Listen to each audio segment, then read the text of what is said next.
Cartoons are for kids, however this podcast is not. It features exceptionally foul language as well as adult subject matter. Parental discretion is advised, encouraged, and in some countries mandatory under penalty of death.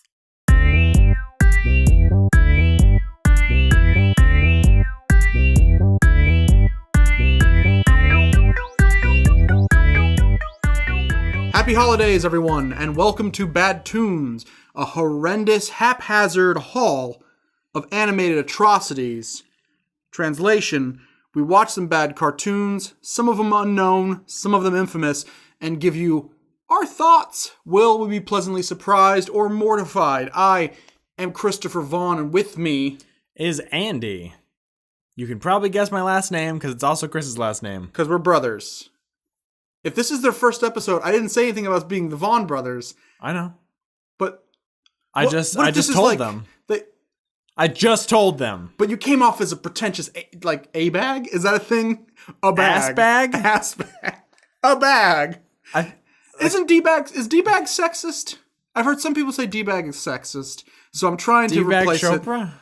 D-bag Chopra. He made that game Leela for the Kinect. I just assumed that was like Oprah's full name. I didn't realize it was a different person. I think you're thinking of Drake and Josh. Chopra! Chopra! We're going to watch some more Christmas cartoons. Like Drake and Josh. Because it is the season to be merry, despite the fact I'm just now realizing neither of us are of the Christian persuasion. Nope. What are you? Good question. I am a member of the Church of the Subgenius. I'm also a part of the Church of American Secular Humanism, or CASH. I was a Sith Lord before that got ran in the ground. I'll just admit it, I'm General Grievous. So if I cough... No wonder you suck so much. If I cough, or if I have trouble breathing, I'm a lizard in a giant robot suit. You know, I've been seeing a lot of atheist billboards. You know, those pretentious atheists. I would say most billboards are atheists. Can billboards believe in God? Is that like a thing they can do? If we say billboards are atheists, then we're saying rocks are atheists. We're saying trees are atheists. Okay, those big animated ones. Yes. Where it's a computer. Yes. They can possibly be Christian. Because if there is an AI in them, if someone has programmed these to think and feel and love, then what is to stop them from loving God? My favorite AI is the Allied Master Computer from I Have No Mouth and I Must Scream. He is a Christian. He talks about God quite a bit. You should probably learn how to spell. That's AM. No, he is AM, but he is AI. He is AAI. AI. Rangers. We were almost going to watch this close to watching Alpha's First Christmas, the Power Rangers Christmas special, and I had to remind myself that's not a cartoon, as much as I'd want to talk about it. Richard Horowitz, the voice of Alpha 5, in many cartoons, also famously Raz from Psychonauts. And Billy from I don't want to talk about Mandy. it. You don't want to talk about Richard Horowitz? I don't want to talk about Alpha 5. You're breaking my heart, man. Aye. Rangers. As I was saying, I've seen a lot of these atheist billboards that say, keep the merry but dump the myth. I think that's a little mean to do at Christmas. And, you know, and I am of that ilk. I do not have a higher power that Chris I praise. Is a Christmas elk. I am a Christmas elk. I am Rudolph. But Rudolph was a reindeer. He also had a red nose, so he's a double myth. Oh, I thought you had a red nose. Because I have allergies. Is it only when you're drunk? It's when I'm drunk and I'm taking allergy atheist billboard. Atheist billboard. You're the one who keeps dragging me off this.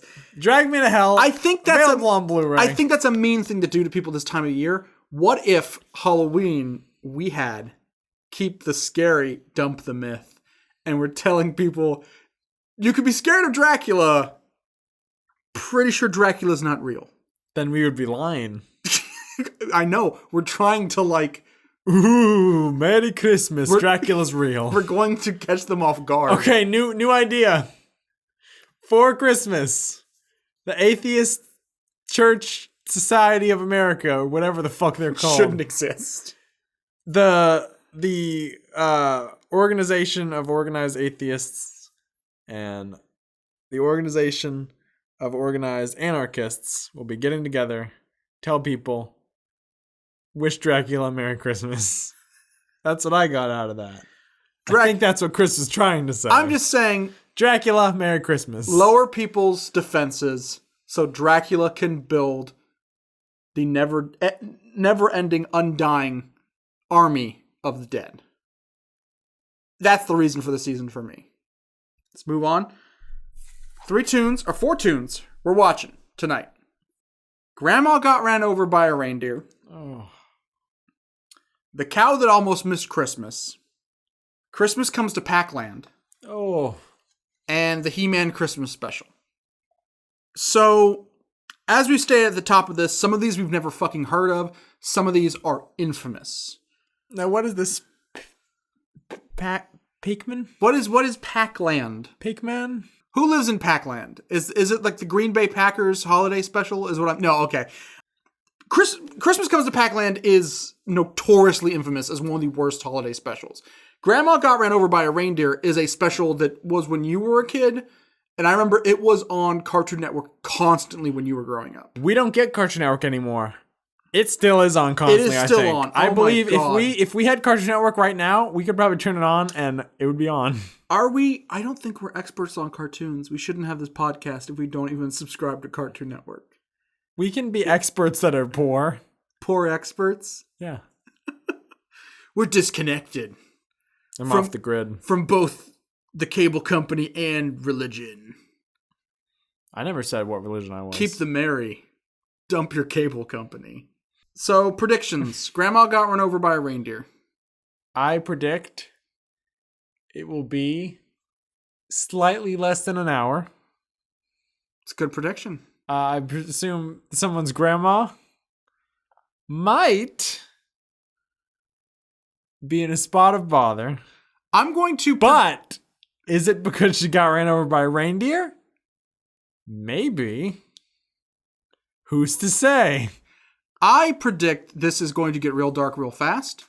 It is teaching children that just because it's the holiday season, tragedy strikes when you least expect it. The grandma will pass away from injuries sustained by the reindeer accident. Now, whether it is all at once, like instant death, like she's splattered on a tree, and I don't know, maybe Santa gets whiplash and has to be hospitalized, or even himself dies if he's been drinking, he might flip the sled for all we know, and Christmas will be canceled. So it's grim, it's dark, it's in a future that only knows war. I assume that Santa will be giving me whiplash on Blu-ray disc because I'm a huge fan of J.K. Simmons. Just kidding. No. Just kidding. I'm a big fan of J.K. Simmons. Just kidding. No. Simmons. I'm a big fan of J.K. Simmons. He's not really, though. The joke is he's just kidding. He doesn't like Simmons. I love Harry Potter. It was a great book. Good job, Mr. Simmons. J.K. Simmons wrote Harry Potter. You're right. J.K. Simmons. Of course. Okay. I read the first 2 initials and then I stopped reading the rest of the name. You know what? That joke had me rowling in my grave. It had me rowling in the aisles, as they would say. Cow That Almost Missed Christmas. A cow. I think the cow's gonna miss Christmas, and that's gonna throw us for a loop. So it's like it almost, like one year it almost, the next year it does.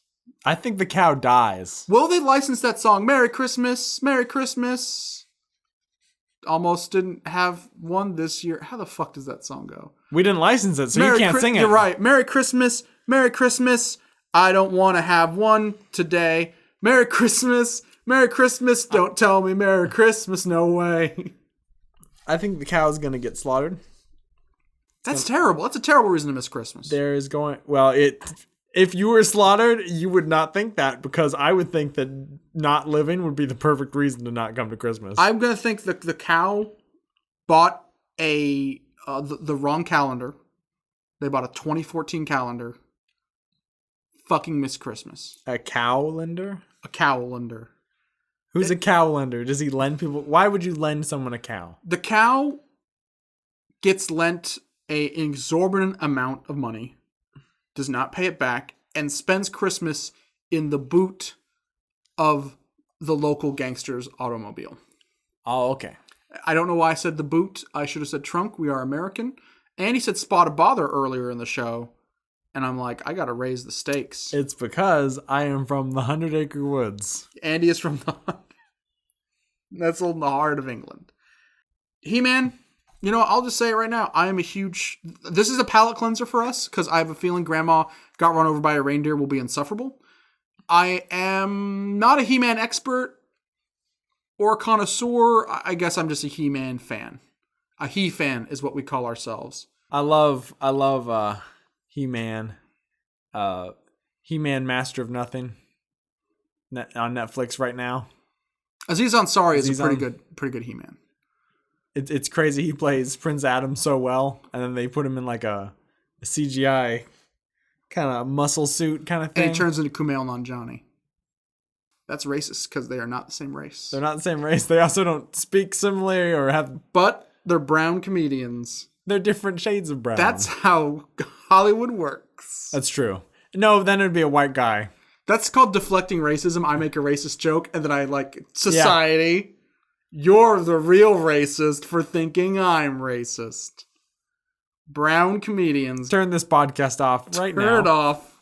Well, last time someone in the comment section was like, wow, you two are so fucking white. And it's like, yeah, gotta keep it up. Our white levels are dropping. That's the whitest thing. Our white blood cells. Our white blood cells are... That's because we're very ill.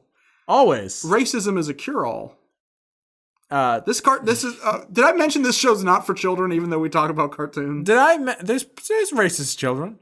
Did I mention that the views of Chris Vaughn do not reflect the only other person on this podcast? The views of Chris Vaughn do not reflect the views of Andy Vaughn. So if he says something offensive, like something racist, or that his favorite Christmas movie is Grandma Got Ran Over by a Reindeer, I don't have to agree with anything. You fucked up.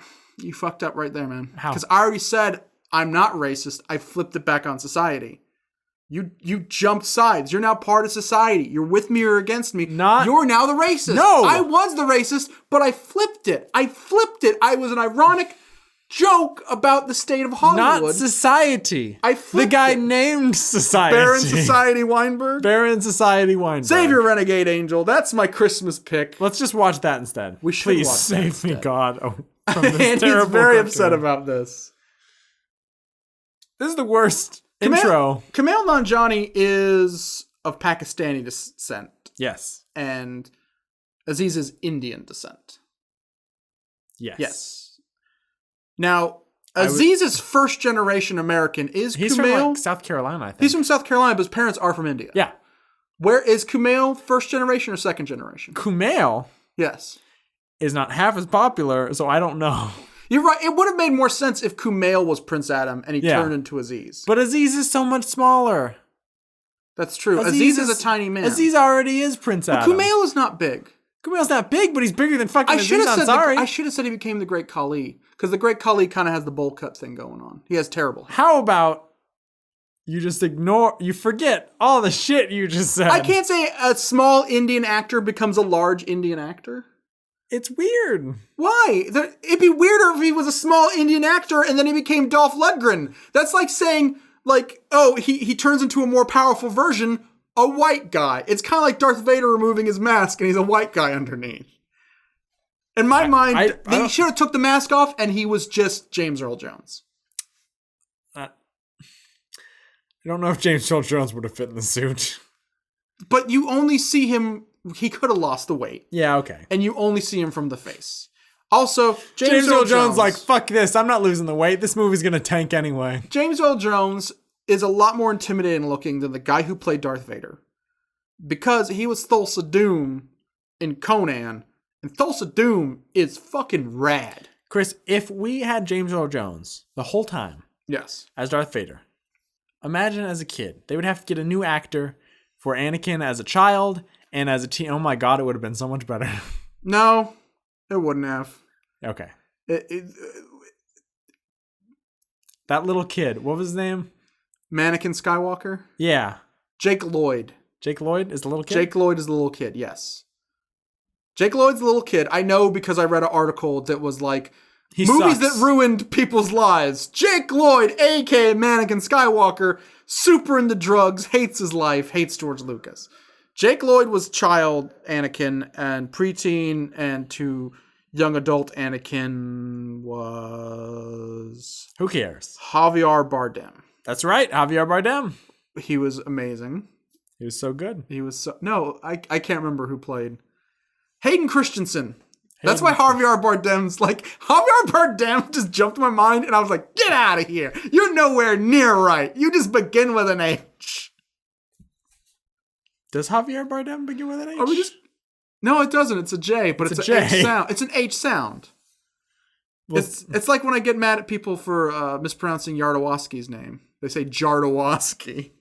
I want a jar of wasps. Oh, wait. I remembered after recording last podcast, Andy was like, do not bring up Yardawaski again because you're just going to launch back into the rape bit. Yardawaski's Dune, still one of my favorite documentaries. Today, okay. We're wrapping up. We're getting ready.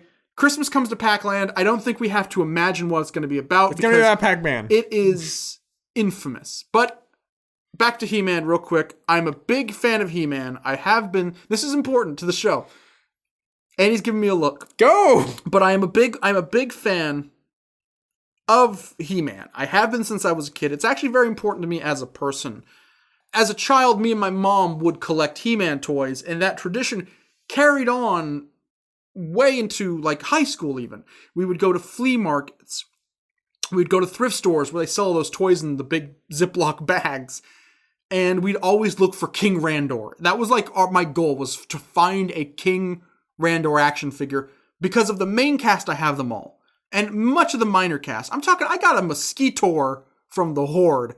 My favorite He-Man toy will always be Grizzlor, but Skeletor is my favorite He-Man character. And what I know of the He-Man cartoon series, it's like Skeletor's greatest hits. There are some lines that I'm not going to say now, but we might later, that culturally everyone talks about, at least in nerd circles, when they mention Skeletor. Culturally, everyone. Culturally, I guess, yeah. Vladimir Putin the wrong fucking word.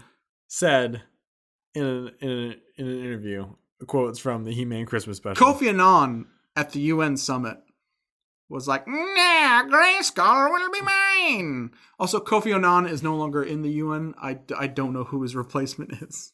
Skeletor. He was just like, I abdicate to Skeletor. Nah, I don't know why you said abdicate. This isn't a royal position. I'm an elected official now. Sanctions against Iran. And King Randor. Attorney has got nukes, man. They gotta cut that shit out. So we're gonna go ahead and we're gonna watch these specials. We don't know what order we're gonna talk about them because we normally like saving the weirdest and worst for last. But we'll be right back after the break. Come on, let's quit wasting time and chomp on his bones. Never a Pac-Man in the mouth. Christmas comes to Pacland. Yes. Disappointing?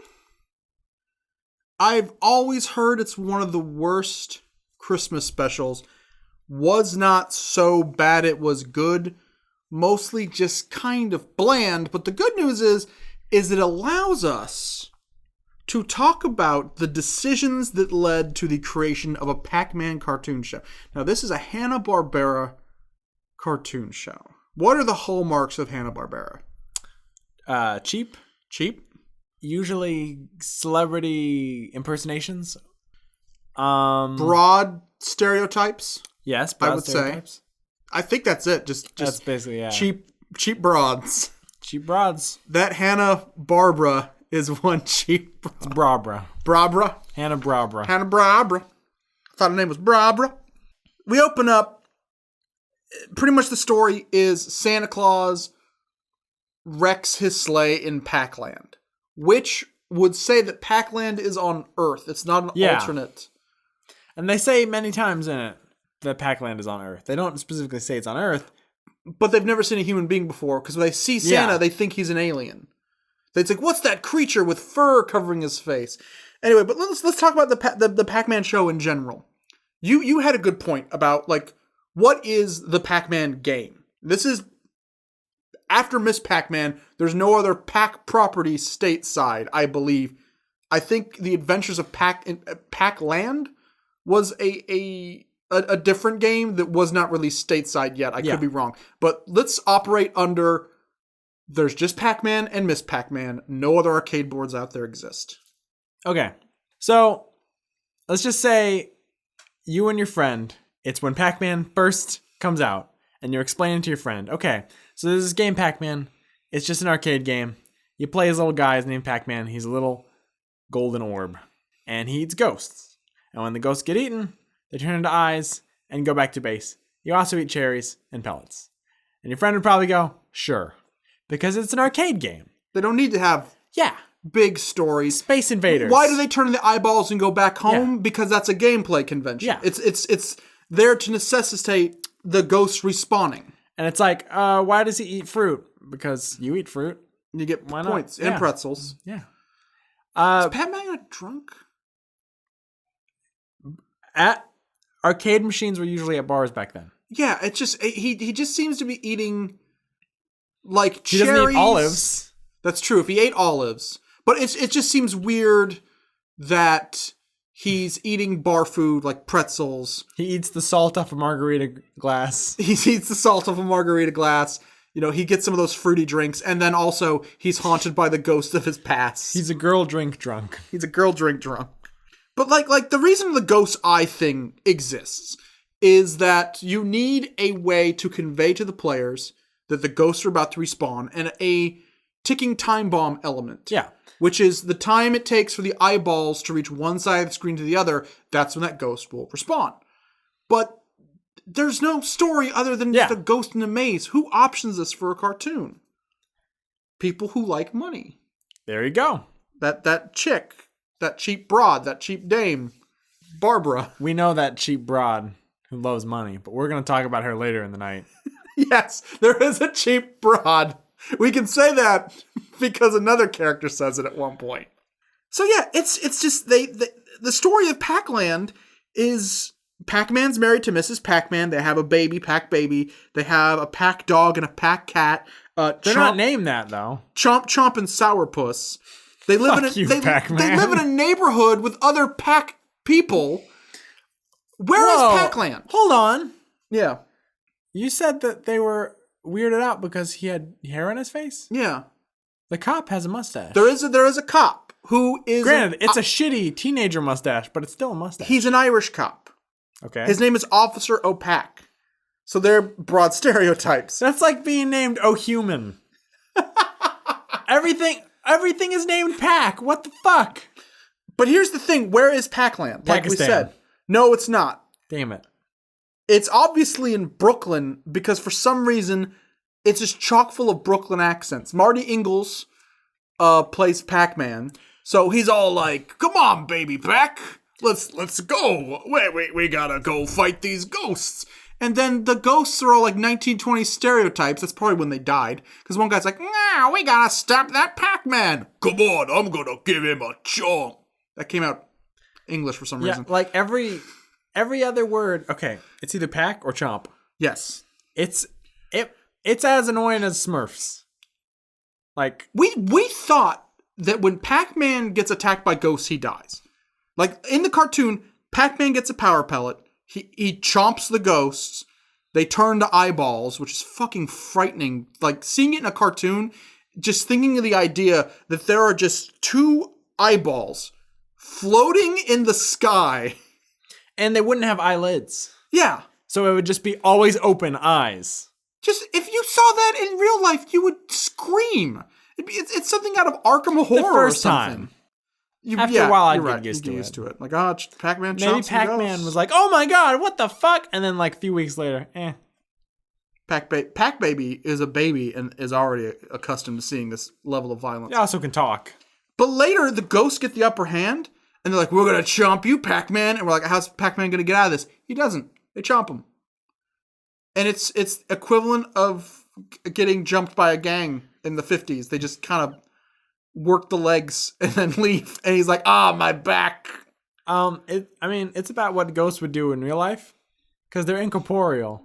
So it's like, we're gonna get him good, and then it's like the punches just go right through you. Well, there's a thing about the ghosts in the Pac-Man show. One, they're called the ghost monsters, and I've seen this postulated by other people talking about this show. Did they call them the ghost monsters so that we don't operate under the assumption that they are A, ghost humans, or B, the ghosts of dead Pac people? Why are they the ghost monsters all of a sudden? Does that mean they've always been ghosts? You're born a ghost? Like Space Ghost said, I was dead long before you were born, and I'll be dead long after you're dead. Conan. So they're when the ghost monsters get chomped, they turn into eyeballs.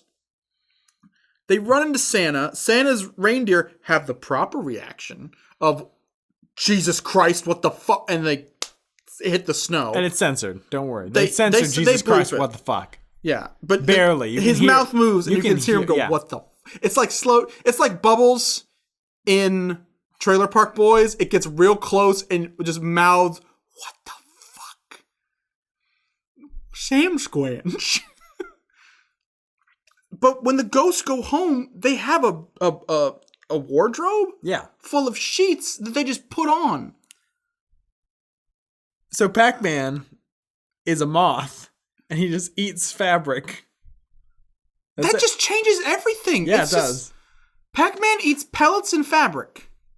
And cherries. And pretzels. Is he eating bar napkins? Oh my god, just like a booze hound. He's so drunk he can't tell what he's eating. No. We've obviously never been drunk. No. You've been drunk. I've been drunk. We have evidence of that. We have streams. We have evidence that we also have streams where people don't know that I'm drunk, and I'm like, I cannot get through another game of Tomba sober. So yeah, Santa Claus fucking wrecks. It looks like the the reindeers are dead. For a second, they're buried in the snow, and the whole thing is, what's this? Who are you? Oh, I'm Santa Claus. What's Christmas? What's Christmas? Let's explain Christmas twice, because not every other special has done that. Every special like this has to have a character explaining what the meaning of Christmas is. And it's always the bullshit, goodwill towards men and children get presents. And then later, the ghosts are jumping Pac-Man again. And he's like, I'm going to reason with them. Guys, it's Christmas. What's Christmas? It's bullshit. The only things of note of this show is that Miss Pac-Man is racist because she refers to Pac-Man as Packy, which is something Europeans derogatorily use to call people of Pakistani descent. It's jarring. We're watching this. Yeah, it was. Packy? That's not right. But then again, most Americans aren't going to know that. Well, we have a lot of non-American fans. When Santa Claus crashes, you got very upset about this.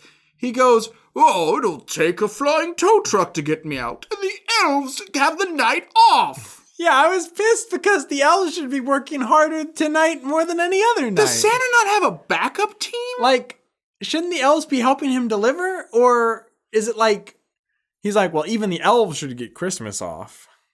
I don't understand. It's like you have a costume store, right? But you have an agreement that October 30th, all the employees have the night off. There you go. No, November 1st and October 30th, you have the night off. It's like, I understand the concept of giving all the elves off. Because they're already done building the toys, hopefully. Hopefully they finish. But there could be emergencies. Like, for instance, Santa Claus fucking crashes, which is the plot of every Christmas special ever made, ever. I'm just going to say this right now. The Santa Claus had it right. I think that's how it would be. There would be a crack team of, like, Santa Commandos, and they'd have a home base, and, yeah, I gave the elves the night off because I'm the stupidest motherfucker in the universe. They're prepared to kill for Santa. God, Elvis shouldn't even have Christmas Day off in case there's returns. Yeah. Warranties are voided. The ghosts sing Xmas songs. I wrote Xmas. Before they meet Santa. So they have, yeah. They were once human beings. And they have it's like in Poltergeist. There's a part of them that remembers. But they've been dead for so long and they haven't gone into the light that now they're just angry. But instead of kidnapping children through a TV, they just pick on this one yellow guy and just hold him down and beat him in the legs. It's weird. It's like a Jets versus Shark thing where there's violence on both sides, but it never really escalates. At least someone gets fucking stabbed in West Side Story, There's the talk of what weapons are we going to have at the Rumble, I remember that in Pac-Man very well. If someone said that, would it feel out of place? Considering every character talks like this, I'm going to beat up that Pac-Man. No, I just realized it would be the Monta Ghosts and the Paculets. Pack pellets, Andy. No, I draw the line at Pack pellets. Yeah, they give Santa's reindeer power pellets. It gives them jet speed. The weird thing is, they don't know if they did it in time. Because Santa's like, boo-hoo, this is the first Christmas I'll miss in history. Because it's already midnight. And they're like, but we can help. And he's like, no, even if I had a jet-powered sleigh, I couldn't make it in time. And for some reason, reindeer with pack pellets are faster than jets? I guess so. Is he not going to stop? Sharks? Is he not going to stop at the houses? Is he just going to softball him at each house as he flies by at rocket speed? Because if he's going faster than a jet and he's not slowing down to actually go down the chimneys, those things are going to be traveling at such a speed, they're going to catch fire, create a sonic boom, and just knock walls down. Thousands, millions will perish in this Santa apocalypse with his rocket-powered present throwing. And back then, children's toys and stuff, they were made of die-cast. Yes. They were metal. This is when you would get a toy rocket ship, and it would be a giant hunk of metal. And they would be like, hey, kids, play with this realistic Tommy gun that actually shoots. So that's what I'm thinking. I'm thinking Santa Claus kills a bunch of people. Well, they're wondering, did we save Christmas? They walk in, and there's a bunch of presents under the tree. And one of them goes, it's not Pac-Man, it's like his neighbor Morris. His name is Morris. He's like, hey, I guess we did save Christmas. How do you fucking know? Santa was in your house for a long fucking time. He had a foot bath. A very biblical foot bath. He drank some cocoa, and on the way out the door, he said, oh, wait, I should probably drop some presents off. He put some presents under your tree on the way out. There's no indication he's saving the other billions of people on the planet. Brooklyn, think of other people in the other boroughs, We don't even know if he got to Manhattan, for God's sakes. So the ghosts are like, oh, we're going to beat up Pac-Man, but Pac-Man's like, hey, I got presents for you. And they're like, oh, but don't worry, next week we're still going to beat the shit out of you. Do you have anything to say about this shit before we close it down? Because it was uninspiring. It's a definite skip for me. It's not funny enough. It's not bad enough that it's funny. It's just bland. The only kind of weird thing is that it's weird that Pac-Man has a show. The only show weirder is the Q*bert show. That's for another episode. Oh. If you think Pac-Man having a show is strange, Q*bert is just going to knock you on your ass. How was the Marble Madness show? Was it any good? The Marble Madness show was amazing. It was canceled after 2 episodes because they stuck too close to the source material.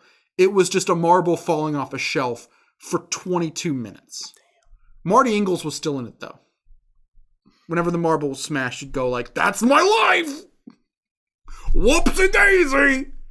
I can't wait for the Knack TV show from the makers of Marble Madness. You motherfucker. Fucking Knack. And he got really upset because I bought an Xbox One with some commission money from commissions. And he was like, oh, we can finally play Knack. And I'm like, no, that's PS4. And he's like, damn it. I'll never get to play Knack. I was like, you chose the wrong system, buddy. You chose the wrong system. But Andy, I'm really looking forward to the new Gears of War. Fuck you. It's all about Knack. Anything? Or are we moving on? This whole time I've just been thinking about Pac Romeo and Pac Juliet in my mind. Like how terrible it would be and how much of a hack job it would be. Would it be like Romeo and Juliet where at the end they don't die? Or, at the end... I think it would be even worse, to be honest. I didn't think that would be possible, but with the fucking Pac-Man show being as shitty as it is, I think it would be worse. Thus, with a chomp, I die. I'm just thinking, do you bite your power pellet at me? No, but I do bite it. Yeah. You chomp your thumb at me, sir? Why do you have thumbs? You're supposed to be a circle. Yeah. Pac-Man has... You people know how this show looks. Pac-Man has a nose, and he has arms and legs and eyes. And a dick. Because he fucks... pronounced bottom. He fucks Miss Pac-Man and gets her prego. The only thing I'm going to point out here... Sourpuss and Chomp Chomp. Sourpuss played by Peter Cullen. Chomp Chomp played by Frank Welker. Optimus Prime and Megatron are both owned by Pac-Man domestically. Frank Welker, I know, plays he's probably the most famous voice actor, one of the most famous voice actors ever, but of just animal sounds. Nibbler on Futurama, both voices, so both like, and I can pontificate. But he's also like Santa's little helper. Any creature that needs like, you get Frank Welker. But I was unaware that Peter Cullen, aka Optimus fucking Prime, also does animal sounds. So I find that kind of funny. Does he do any in Beast Wars? That shouldn't count. It counts. If a gorilla talks, it's not an animal. It counts. I don't know. Was Peter Cullen? I thought he was. Yeah. Well, I don't know that much about Transformers. I guess we're gonna have to throw Beast Wars onto the pile. Yes. A lot of people my age prefer Beast Wars to Transformers, and I think mostly because of Waspinator. Waspinator was the shit. Waspinator. Fucking white Anglo-Saxon Protestantinator. Yes. I like Rhinox, but I wouldn't want him dating my daughter. Waspinator. Go back to the country club, Waspinator. Waspinator just wearing a 3-piece suit. I got this tie at Sneers. Sneers? Sneers. Sneers? Sneers. Nacy Penny. Hayseed pennies? Gross. Waspinator. By the way, I just looked it up. Peter Cullen did not play Optimus Primal. It was... My computer's across the room. Gary Chalk from the Chalk family. Rudy's got the chalk. Rudy's got the chalk. The Gary Chalk. So yeah, fuck. Christmas in Pacland is a skip. Fuck it. And that was Christmas in Pacland. The cow that almost missed Christmas. I almost missed this movie. I wouldn't have... It wouldn't have mattered either way if I missed it or not. Nothing really memorable. I think we should be the reviewers that missed this review, because there's nothing really to say. I mean, thank God we have two amazing things to talk about later. This was a real letdown. The one surprise was that what it entails. I thought it was a cow that probably lived in a world of other animals that couldn't get home in time for Christmas. I assumed it was going to be like almost like an All of the Other Reindeer thing, where it was a cow who's still a cow in this world, where they're still like animals are treated like animals, but they're also in a way sentient, like how Olive talks to her owner in All of the Other Reindeer, which I guess I just realized is kind of weird, but yeah, and it wasn't. What it is it takes place on the first Christmas in Bethlehem. King Herod, as you all know, is calling for a census. I thought it was Augustus Caesar. Augustus Caesar, Caesar Augustus, is calling for a census of his people. And King Herod is on the lookout for the purported cow new Messiah. The cow who will Messiah. be born in Bethlehem. Jesus is not a cow. Stop filling the people's heads with lies. Or the truth. Truth is out there. In Bethlehem. I'm just upset that it's not my favorite Herod. It's my second favorite Herod. My first favorite Herod is, of course, Herod Agrippa. Little marmoset. No, little marmoset. I don't know why you would hate this cartoon. It's the sister cartoon to I, Claudius. I think it is. It's basically the same thing. I mean, in I, Claudius, there's a bunch of animals that are sentient and have property and rights like every other people. And they talk like they are just lower class Englishmen. And the cows wear pink, like, boots. Sexy pink pumps. Sexy pink boots. So the whole Chris's words, not mine. Chris thinks cows are sexy. The whole thing is that there's this cow who's adopted in Bethlehem. All the animals talk with British accents because this is a BBC production. And the cow wants to sneak out because apparently there's going to be a massive party because the census is bringing everyone from the whole of the Roman-ruled world to Bethlehem. She just wants to bust a nut. So, people from Nazareth. That's all it is. People from blah, blah, blah. And her brother, who's a chicken because she's adopted, is out with her. And they keep running into animals that have closely been related to the miracle of Christ's birth. They meet some sheep and some rams who are the flock of the shepherds who are going to the manger. And they tell them, oh, hey, we were just chilling out, sleeping, and we saw a star, and our bosses were like, yo, we got to go to Bethlehem. Then they run into some camels, who are the camels of the three wise men, and they tell them the exact same story. This thing is so repetitive that it is just move the main character to plot A, meet vaguely biblical characters in the vaguest sense, because they're not even background characters. It's just, oh, the shepherds were there, so we assume they had sheep. Be informed about the miracle of Christ's birth. Move on to another group of animals. Be told the exact same information. Rinse and repeat. Then they get back home, and they see that their manger that the cow lives in is the same manger that Christ is born in. And they're so impressed. They're like, oh my God, it's this miracle baby. It's a miracle, which they don't know. Yeah, I love it if the chicken is like, what's so great about this fucking baby? Yeah, well, who gives a shit? And the cow says, I can't believe we almost missed it. The whole point of this show is that the cow who lives in the manger that Jesus is being born in is on like a crash course with the birth of Christ. Every plot point moves her closer to it. There wasn't something key. She had no prior information that this baby was going to be born in the manger and something is keeping her from it. Instead, that's true. Partying was keeping her. But instead, there's no way to avoid it because it's in her fucking house. This isn't the cow that almost missed Christmas. This is the cow who attempted to miss Christmas and utterly failed. Utterly failed. Just like this thing is a failure. It's not funny. The animation is the only interesting part. I love the animation. Very thick-lined characters that look like they were drawn with pencil and then colored in. Obviously computer-assisted animation, but still, it's very unique looking. It's very...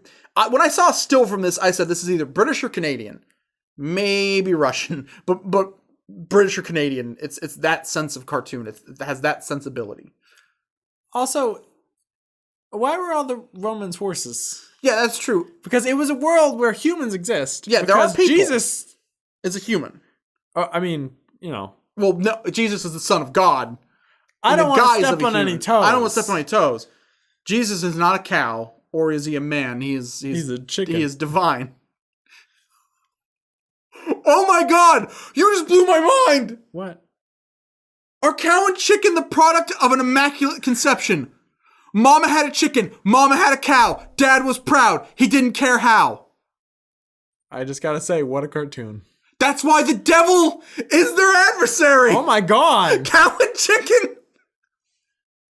Ladies and gentlemen, you heard it here first on Bad Toons. Cow and chicken are the true messiahs. One male, one female. Because God represents all genders equally because God has no gender. Is this some kind of pagan thing? Where there's a male and a female God?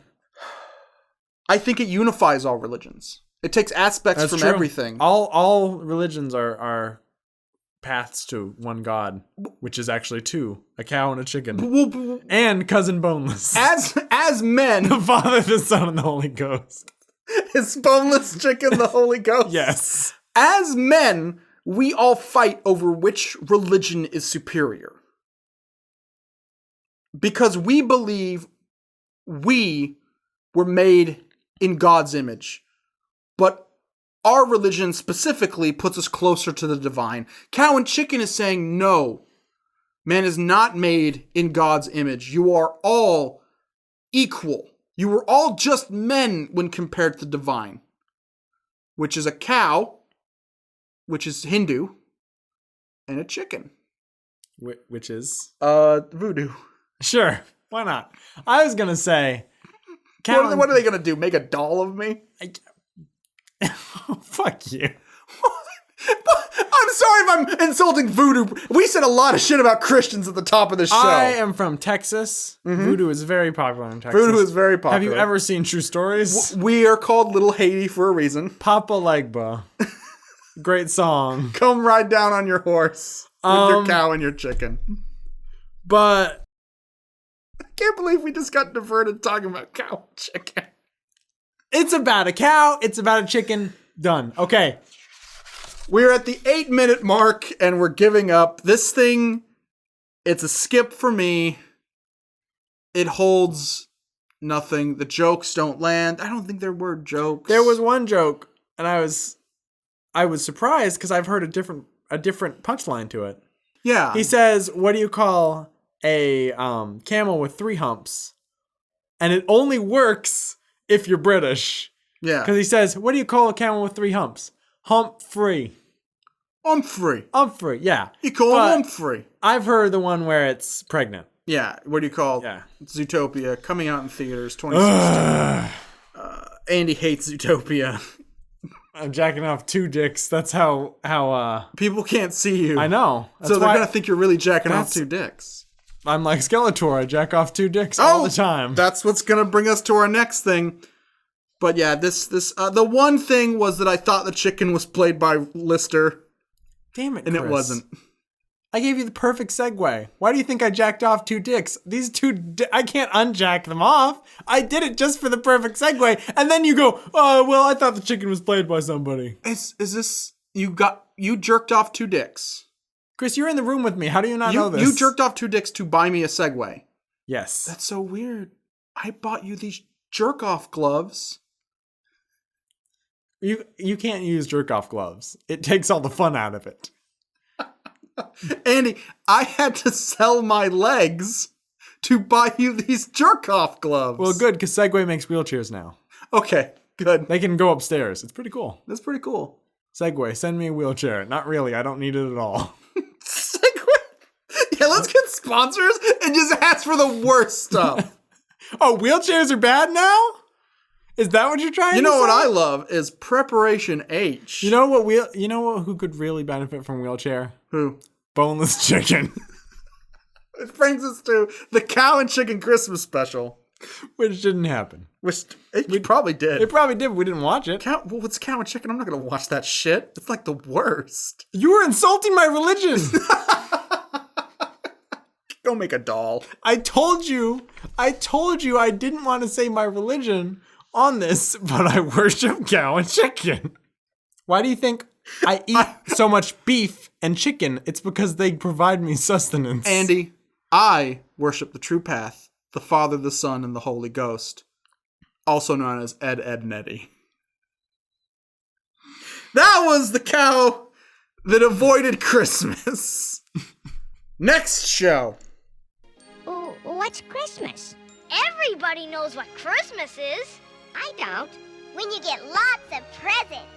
Presents? I think I like Christmas. The He-Man and She-Ra Christmas special.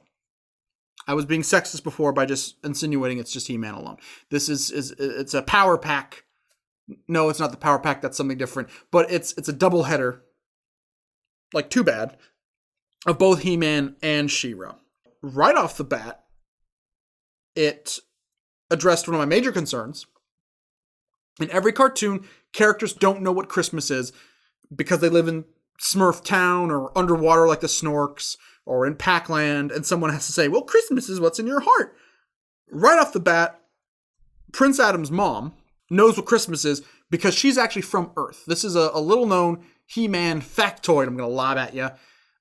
He-Man's mother, who was married to King Randor, is actually a Earthling astronaut whose rocket ship crashed on planet Eternia, where He-Man takes place, and she got knocked up, I guess. And she had two twins, one attracting, the other polarizing. No, that's wizards. But she had two twins, and for reasons I can't remember, somehow She-Ra, or Adora as her real name is, ended up on planet Etheria, which sounds like a place you would get primo, like, narcotics. Like, I'm going to a rave on Etheria. Like, if I need some E, I'm going to Etheria. I'm pretty sure their atmosphere is just ether. Yeah, like Eternia, it sounds like an old folks' home. Etheria. It sounds like a really good old folks home. It's like where grandma and grandpa don't keep their pills in a cabinet that locks. So that's He-Man for you. Next cartoon. It opens with it's going to be the twins' birthday. Now, He-Man, for those of you who don't know He-Man, essentially he's a great guy. There's a kingdom of Eternia with all these muscle-bound jocks. And there's the villainous Skeletor and his henchmen. Who are also muscle-bound jocks. And Skeletor and his henchmen want to capture Castle Grayskull because if they do, they'll have ultimate power. And He-Man has to protect Castle Grayskull. He-Man is actually Prince Adam, who is the son of the king and queen. I guess I didn't need to say that he's a prince. But he also, you already said they're twins. No one knows that he is He-Man. The only person who does know is two people. Orko, who's the bumbling magician snarf character, and Man-at-Arms, who's the royal guardsman. Everyone should know. Here's why. Throughout the entire fucking show, He-Man and She-Ra refer to each other as bro and sis. Like, come, get your hands off my sister. Come on, sis. And it's like, wouldn't someone say, wait a minute, hold up. There's these two blonde twins who call each other bro and sis. Prince Adam and Princess Adora are also blonde. Are brother and sister, and we never see Prince Adam when He-Man's around. Like, Prince Adam gets scared and runs away, and then He-Man shows up. Now, that's always struck me as odd. And we never see Adora when She-Ra shows up, because Adora says, I'll go get She-Ra's help, and she always gets back in time late. But now that I'm noticing that when She-Ra and He-Man are here, we don't see Prince Adam or Adora. Holy shit, guys. Orko is He-Man. I mean, you're being a little ridiculous. It's like, you could say that about anything. Like, I've never seen Walt Disney and H.P. Lovecraft in the same room. That doesn't mean they're the same person. I mean, like, my father, I've never seen him and Santa in the same room. Oh my God. Oh my God. Orko really is He-Man. Oh my God, you're right. Ladies and gentlemen, Channel Frederator, cartoon. Welcome to our Cartoon Theory podcast. Cartoon Theory podcast. Orko is He-Man all along. Orko is secretly like an R-Crumb drawing or some shit that's just on the side of someone's van brought to life. Despite the copious times we see Adam holding his magic sword aloft and saying, by the power of Grayskull.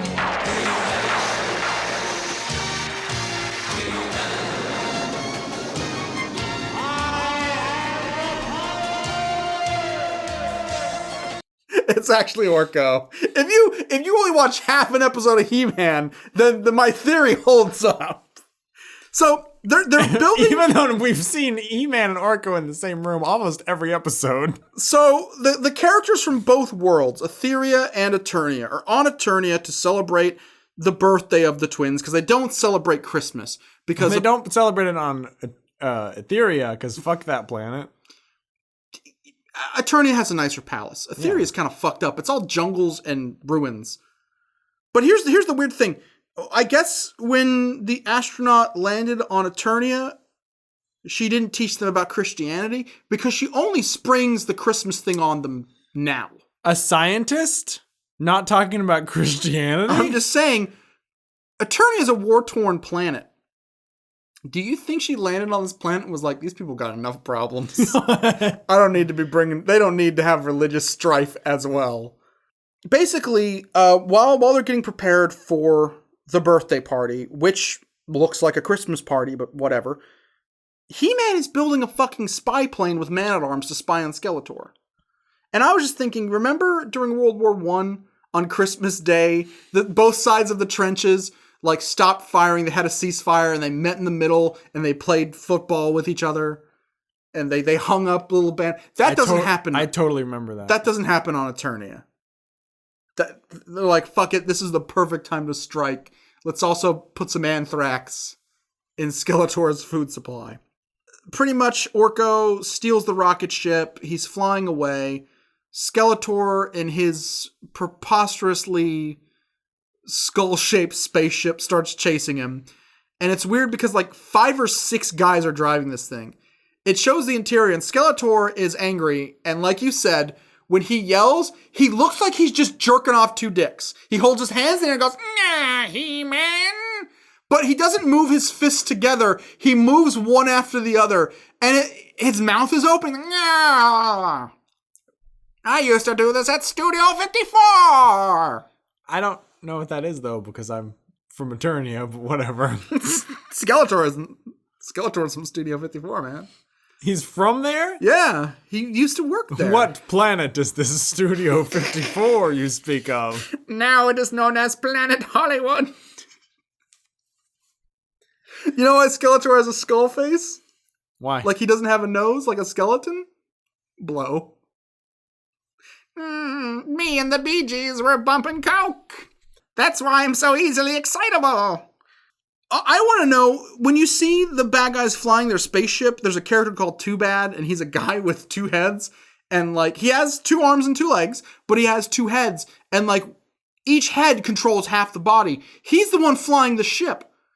Why would you give the person with, like, the most inner conflict, like, the whole character of Too Bad is like, let's go this way. No, let's go this way. And they fall over. It's incredibly simple. You hire one pilot. Yeah. Too Bad. To be the pilot and co-pilot. That's very dangerous because if something happens to one, it happens to the other. Yeah. Skeletor doesn't give a shit because 1, he just wants to save money. And 2, the very next scene, he gives one of them a parachute. And they're like, what? I don't need a parachute. And doesn't he just say, yeah, you do? No, the line is, I wrote it down. He-Man attacks the skeleton-shaped ship, and that's a hard thing to say. Skeleton-shaped ship. The skull-shaped ship. He lops its giant robot claws off. Him and She-Ra punch a hole through the hull.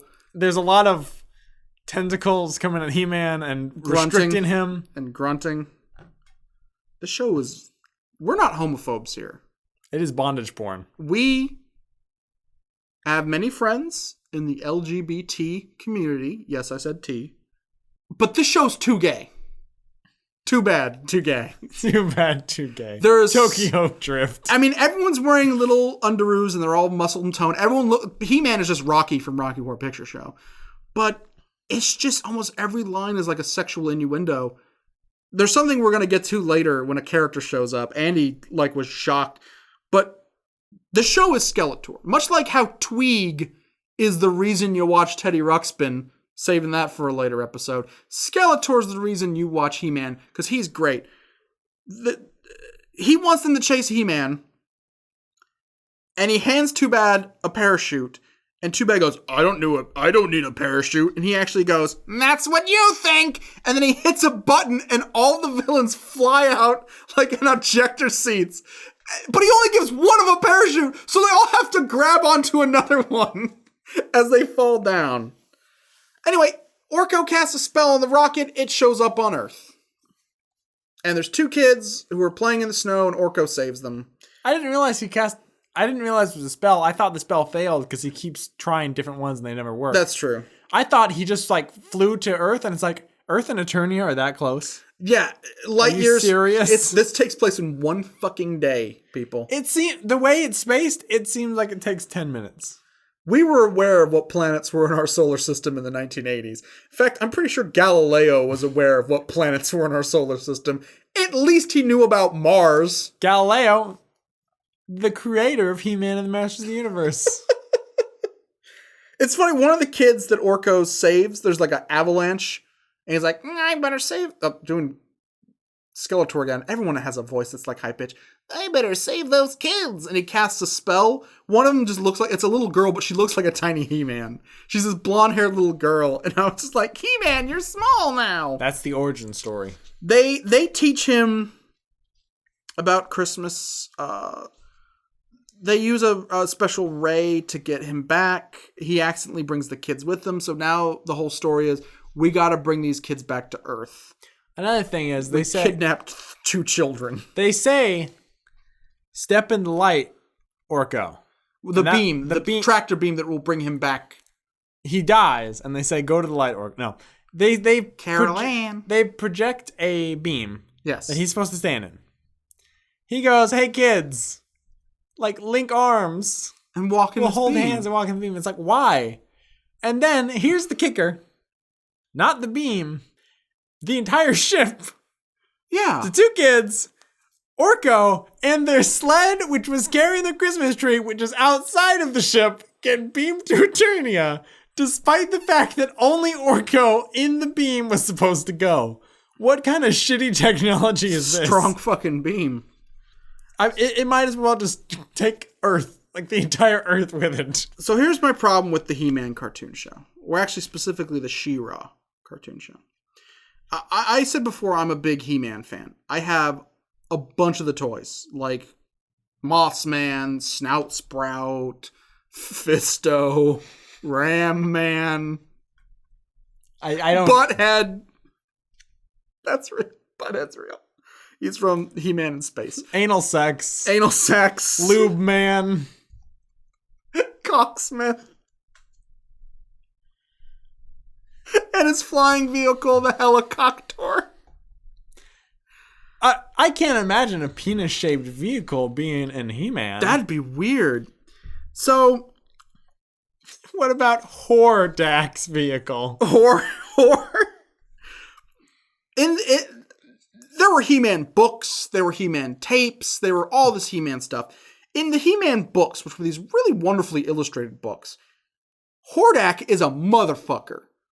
In the comic books, too, it was like, there was Skeletor, who was a bumbling idiot with a group of more bumbling idiots below him. They were just a clusterfuck of bad ideas. They were like the orphans in the Warriors. They were like the worst gang. And then you had Hordak, who was like the Riffs. Hordak was actually Skeletor's teacher at one time, and Skeletor probably flunked out, but Hordak had the Horde. That's a cool... He had a name for his group. Skeletor and the guys. The Skeletor players. The boys. Every time he showed up, the boys would back in town would be on a boombox. Take it back, Skeletor's the best. Hordak, though, had like Leech, who looked terrifying, Grizzlor, Mantana, Modulok, these really creepy monsters. And it was like, in every He-Man, medium, when Hordak showed up, shit got real. They did that in the reboot cartoon in the 2000s, but I don't think they ever actually got to Hordak. The show ended on like, oh my god, Hordak's coming, and then Hordak never shows up. But when they needed to give She-Ra an enemy, they gave her Hordak, but they copy-pasted the bumbling idiot thing. So suddenly Mantina looks like a fucking goober. Modula keeps falling apart. His robot henchmen, which were these jacked up Cylon looking dudes, are trash cans. Like, at one point they throw a guy at him and they literally fall down like bowling pins. And Hordak has a speech impediment. He talks like this. Like, just constantly squealing. And now he has Hordak has a boss called Horde Prime, who I wrote down here, Horde Prime, aka Vape God, because he's just in a room of smoke and you just see a robot fist. Horde Prime doesn't want Christmas, so they gotta go kidnap the kids. Is it ever established why? He says there's a new force of hope and joy on the planet and I won't have it. He-Man was always, in my mind, like a power struggle. Skeletor wanted Grayskull so he could rule Eternia.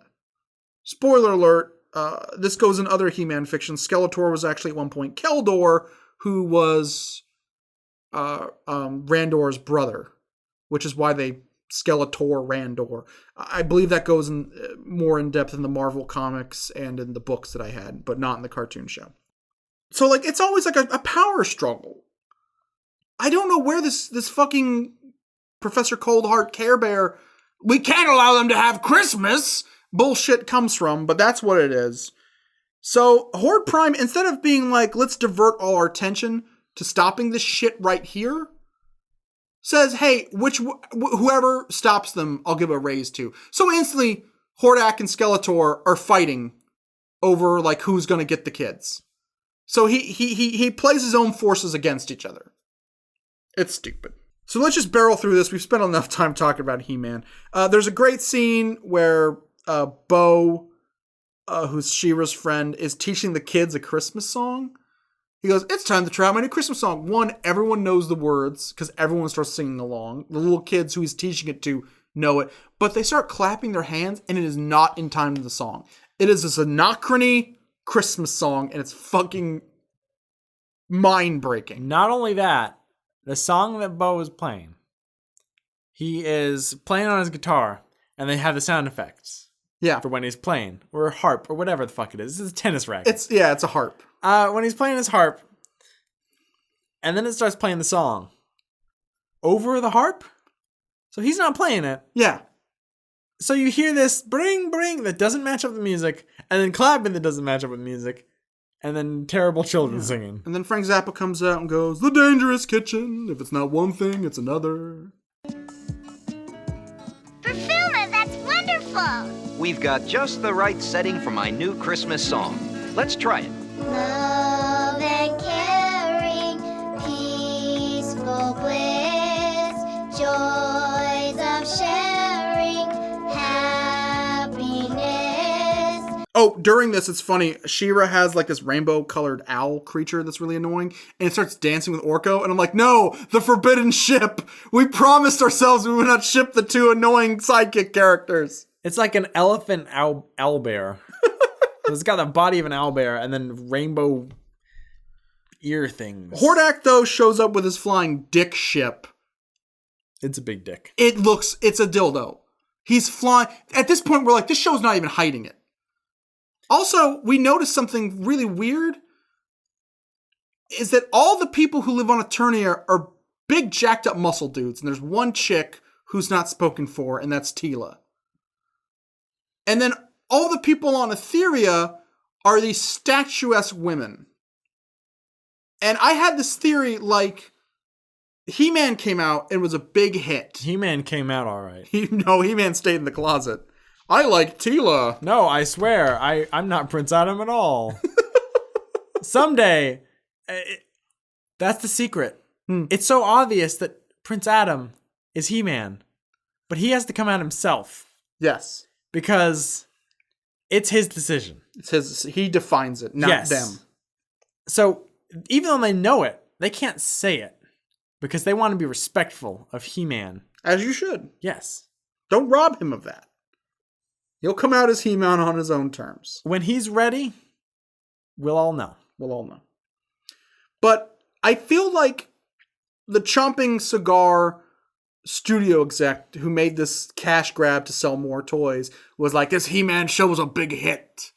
I mean, when you look at it, it's kind of weird, a little bit subversive. It's obviously made as a gay man's power fantasy, what with all these muscular pretty boys in their bowl haircuts running around wrestling. We need one for girls. Give me a lesbian to write it. But no, a lipstick lesbian. I want Kathleen Turner types. I want them to have strong jawlines and high cheekbones and wear fabulous costumes. Because that's what it feels like. It's like both sexes are segregated. Maybe the end of the series is they get together and just have like an intergalactic orgy and the two planets collide. I thought you were talking about He-Man and She-Ra. I'm like, they're brother and sister. But they are oddly close in this. Like Folgers commercials close. She will be like, okay, brother. And like a really like... It's weird. I got like a weird... Please don't say boner. Anyway, so Hordak takes them back to his home base, which looks like Scorch from Wizards. There's a side plot with these characters called the Man-Sheens. I like to call them the Man-Estevezes. They have the worst character designs ever. They wanted to make toys of these guys, and it just didn't happen. One of them, I can't remember his thing is he's got a cutter arm where it spins around like a blade. Yeah. That's the thing they decided to name after. Yeah. But he's clearly a shrimp or a crawdad or something. Yeah, these weird Man-Sheen people who are supposed to be half man, half machine, they have these segmented bodies, and they're all pink and red. They look like they're shrimp, like you just dip them in cocktail sauce. But they're not important. Let's get to the real important part of this story. The reason why everyone loves this. Skeletor ends up with the two kids, and he has to take them to Horde Prime to get his reward. And it becomes Undertale. Yeah. If you haven't played Undertale, you're not going to understand what we're going to talk about. But I have a sneaking suspicion that Toby Fox has seen this and has taken some notes. Because it's a snowy area. A skeleton man. A cackling skeleton man is with some kids that he is supposed to capture. One with a brown, page boyish style haircut. And instead can't help, the ultimate villain of the series is what I love, can't help but becoming friends with them. Mm-hmm. They're cold and like, oh, we're freezing. He's like, no, I don't know why I'm doing this. And he shoots them with his havoc staff. His coat ray. And it gives them coats. And you postulated that it only does two things. Yeah, it in this Christmas special, it does two things. It freezes them in place at one point, so it paralyzes. Yeah, he's like, take this! And he shoots them and they stop. But that is second only to the most powerful power, which is the coat ray. Just gives them coats. Yeah. The Havoc Staff is versatile. Why does he need Grayskull if he has a thing that can just shoot, unless it only shoots coats? Only green coats. Yes. In child medium sizes. But they have a dog, and he's like, leave it! And they're like, but no, it's one of the Man-Sheen's dogs. Mm-hmm. Or Man-Estevez's dogs. Yeah, and they're like, it's freezing, and I'm watching it going, it's a machine. It's a robot. Why is it freezing? It should be working better. It's not going to overheat or anything. But he's like, leave it, and they're leaving the dog to fucking freeze to death. And Skeletor turns around, he's like, I don't know why I'm doing this. And he picks up the dog. And he puts it against his hot, oily abs. And the dog keeps licking him. He's like, stop licking me. And the kids are like, do you want us to take it? No, I'm fine. And at this point, we're like, oh my God, there's going to be a dating simulator later where you have to build up your date power. I hope so. The dog is going to steal the Havoc Staff at one point. My ultimate attack, no! It's just, he's going to put down a bunch of puzzles. I don't know. It's just funny to have this cackling skeleton guy in a snowy environment on Christmas. A bear's putting a Christmas present under a tree, who is supposed to be capturing children for his evil emperor, but instead is like, no, I'm nice now. They teach him the meaning of Christmas, and that's when this plays. And I'm just gonna play it. Tell me more about this Christmas. Well, It's a wonderful time of the year. Everyone has lots of fun. You mean they get in fights? No, they have fun. Fights are fun. I like fights. And you give each other presents. And when you open them, they explode, right? No, they're nice gifts. Nice. Doesn't sound like much fun to me. And that's why this thing is remembered. That scene right there. End of the day, Skeletor saves the kids from Horde Prime. And they run up and they go, "Thank you, Mr. Skeletor," and they hug them, and He-Man is aghast. He is like, "Skeletor saved you?" And he's like, "Yeah, shut up. Shut your mouths." And I kind of wish this was the last He-Man episode. That Skeletor's like, "I'm nice now." Yeah, because if Skeletor has a boss, which they've shown in this, wouldn't he kill Skeletor? He almost does. He's like, I'll teach you for your insolence. And like his big spaceship, a big like gauze cannon shoots out of the top and puts its sights on Skeletor. But He-Man picks up the ship with She-Ra and the two of them throw it. And it flies off into space. And he's like, "Oh no, I'll get you next time," or some shit like that. So yeah. So where does Skeletor go from here? I don't know. He's killed his henchmen when he shot them out of the ship. Why is Ratlore working? I thought Ratlore was part of Cobra Khan and King Hiss's group. Things are much clearer in the comics. In the comics, there's King Hiss, and I think he's like allies with Skeletor, but he has the snake pack with him. There's Cobra Khan and Ratlore and Tongue Lash or Whiplash, whatever his name is. No, Whiplash is someone different. Whiplash is the big green ogre-looking guy who's really good on drums. There's Tongue Lasher and Snake Face. He's just kidding, by the way. I don't have a Snake Face toy. I need a Snake Face. If you're out there and you have a Snake Face, contact me. If you have a Snake Face, show us a picture of your Snake Face. I will take Snake Faces and Boglins and King Randor. I pretty much have almost everyone else. I don't have Scareglow. If you have a Scareglow, please contact me. I will not pay you. You're just giving it to me because you like me. Meet us in a dark alleyway with your figure, and we'll just look at it and we'll leave. We promise. Does it glow? My Stinkor figure. Here's a funny He-Man thing. Stinkor was a character that I loved. That for some reason he was a skunk, and they made the toy smell bad. You would open the box, and I still remember to this day. I'm in my parents' room. They gave me a Stinkor figure. I'm sitting on my mom's bed. I open the box or the blister pack, and it wafts. It was just like whoosh, just smell in your face. It is almost 25 years later. That thing has a little bit of smell to it still. You take out all my figures and give him a sniff.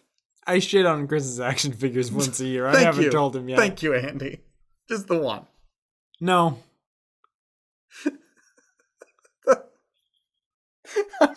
I spend most of my nights combing shit out of Grizzlor's fur. You always thought he was really alive, and you were just having to clean out his dingleberries. Why would you talk to me one day, Grizzlor? It'd make all this maintenance worth it. Oh God, what if the Toy Story toys had to shit? And it was like, we have to hide. And it's like, why do my toys keep getting covered in shit? So they send the kids back to Earth with their magical beam. They give them flying belts, though, which is an Eternian technology they just give to these two children. It's going to change the face of Earthling war forever. The military are going to get their hands on it. No, these two children are going to rule the world. The two children go back home, and their parents are like, "Where were you? We were on another planet." "Oh, you can tell us where you really were tomorrow. Right now, we're glad you're home." And like, no, we were. We saw a human skeleton, and he was our friend. And the parents don't believe the kids. They tell them, "Okay, we'll go to bed." Okay, they turn the belts on and fucking fly in front of their parents, blowing their goddamn minds. So now the parents, these poor people, know that aliens exist. Their children can fly. And somehow they know that Prince Adam is really He-Man because it's the worst kept secret. And you had a good point about that. About He-Man being Prince Adam. You want to expound on that? Expand? I can't say the word expand. You were saying that if Skeletor found out that Prince Adam was He-Man, would it make a fucking... Why does he hide it? Oh, yeah, I was going to say, if there was like an episode or something where a villain would come by and tell everyone that He-Man was Prince Adam. Professor Strange, using his degree in psychology, deduces that He-Man is Prince Adam after a few therapy sessions. It would be like, oh my god, Prince Adam is He-Man. Cool. Well, everyone he loves is like in a big castle with weapons. So? Spider-Man protects his identity. Yeah. Because he wants to protect Mary Jane and Aunt May. If Spider-Man was married to Black Widow and Aunt May was, I don't know, Iron Man or the Hulk, he wouldn't keep his identity secret. You see that with the Fantastic Four. Everyone knows Reed Richards is Mr. Fantastic and Sue Storm is the Invisible Woman because who are their loved ones? A guy who turns into a fireball and a rock monster. So fuck it, no secret identities. He-Man, his friends, his loved ones are literally called the Masters of the Universe. Stratos is a jacked up bird man who can fly. Buzz-Off is a giant bee. Ram Man is a dwarf with springs for legs, but that's still pretty cool. Fisto has a giant robot fist that can crush things. All of his loved ones, even Teela. Teela's the daughter of the sorceress, spoiler alert, so she has magical powers, her father's the head of the royal guard, and she kicks more ass than most of the other Masters of the Universe. There's no one he's protecting. King Randolph looks like he can bench 450. I think there's a small problem right there. Yeah. You said that Ram Man has springs for legs and stuff. Yes. And that's his power. Yes. What you're neglecting to say is that Ram Man is no one's loved one because he sucks. No, Ram Man's the best. Ram Man sucks. Ram Man and Fisto are in a loving relationship. So yeah, it makes no. The thing that bothers, and I'm count me as one as every other old school cartoon fan. Prince Adam looks 1-to-1 the same with He-Man. Now, when they remade the show in the 2000s, they got it right. Prince Adam was a scrawny little brat kid. So when we turned into He-Man, no one would guess it. If Superman and Clark Kent didn't look the same, if Clark Kent was an albino man and he turned into a Puerto Rican guy, sorry, that's Batman, he turns into a Puerto Rican guy, you wouldn't say, are they the same person? No, they don't look anything the same. The Clark Kent Superman thing comes up because they're both pasty Caucasian guys. One wears glasses. If a little boy turned into a giant man, a la Captain Marvel, Shazam Captain Marvel, you wouldn't question it. No one's going to go, I wonder if Billy is really Captain Marvel. No. So it makes sense in the reboot, hey, let's fix the biggest fucking problem in the series. Let's make Prince Adam look like this tiny, scrawny 16-year-old. Also, it makes the hinted will they, won't they thing with Teela a lot more comfortable because it's not like a 17-year-old girl going after a much older man.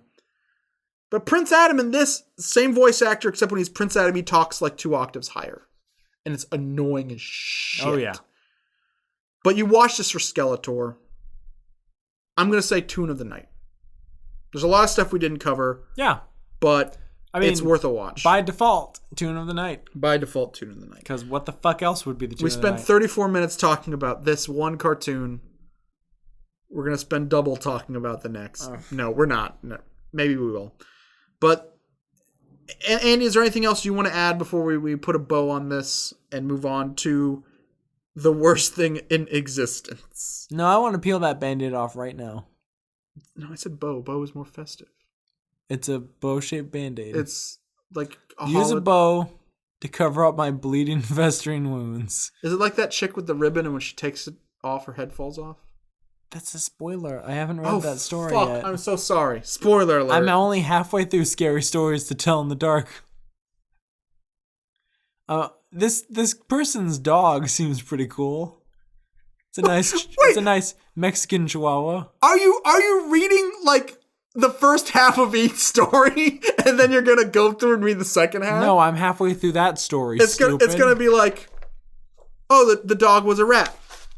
What? That would have been such a good twist. Why do you have to fucking say that? No, Andy, the dog was actually a reindeer the whole time. No. She only thought she was a reindeer when really she was just Drew Barrymore. Nice. I guess. I mean, she produced Donnie Darko, so she has that going for her. The dog? Yes. That dog that dated Tom Green. Tom Green's a weird dude. He would date a dog. I'm not saying Drew Barrymore is ugly. I just realized if people haven't seen all of the other reindeer, watch it. Be like, this sexist pig said that Drew Barrymore was a dog. Fuck this guy. Fuck this guy and how he judges women, especially when they're as attractive as Drew Barrymore. She's not. She is beautiful. She's not. She's a reindeer. Isn't Joey Pants? He's a fucking... Isn't he a penguin? Joe Pantoliano from The Matrix and all of the other reindeer. God damn it. What was his name? Martini? Yeah. Check out, hey, Andy, I think that's like your pick. That's my pick, yeah. Like, that's your favorite holiday movie, right? My favorite holiday movie, especially one that has nothing attached to it. Yeah. So it's just the special by itself would be all of the other reindeer. Okay. It's great. Now let's move on to your second. Fuck you. Your second favorite movie. Fuck you. We're going to talk about Grandma Got Ran Over by a Reindeer. Grandma got run over. The proverbial piece of coal in our stocking this year was Grandma Got Run Over by a Reindeer. That wasn't a poem going into it. It just naturally happened. Jesus H. Christ was born this month. Actually, he wasn't. Christmas is a pagan holiday. Jesus was actually born, I think, more in the springtime, but whatevs. But this was bad. Here's the emotional roller coaster I went on. Not as bad as I expected. As bad as I expected.